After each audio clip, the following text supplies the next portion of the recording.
सब आज का टॉपिक ओवरसीज पाकिस्तानी जॉब से जान कैसे छुड़ा सकते हैं। लाइक फॉर एग्जांपल आप खुद एक ओवरसीज पाकिस्तानी है, आपने इतना बड़ा एम्पायर बिल्ड किया है, तो वो कैसे कर सकते हैं? तो मेरे ख्याल में एक बहुत इंपॉर्टेंट चीज़ जो हर ओवरसीज जो भी है, चाहे पाकिस्तान से, इंडिया से, बांग्लादेश से, फाइनेंशियल फ्रीडम।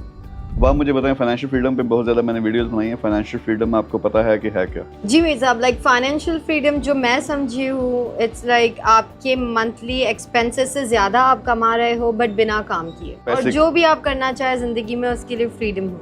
एग्जैक्टली यानी आपने देखें वो सारी एफर्ट करके 10, 15, 20, 30 जितने भी साल लगाए, आप यूके बैठे हुए हैं, यूएस बैठे हुए हैं, मिडिल ईस्ट में बैठे हुए हैं, अब 10-15 हज़ार डॉलर आप कमा रहे हैं शायद, या 5,000 डॉलर कमा रहे हैं, जिससे अच्छा सिस्टम चल रहा है, लेकिन फंसे हुए ना जॉब में।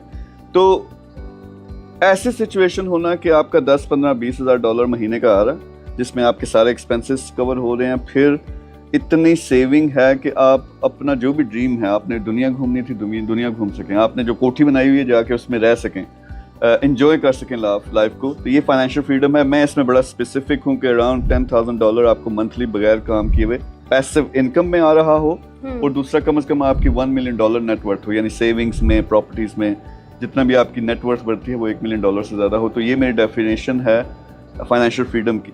तो ये पहला टारगेट होना चाहिए।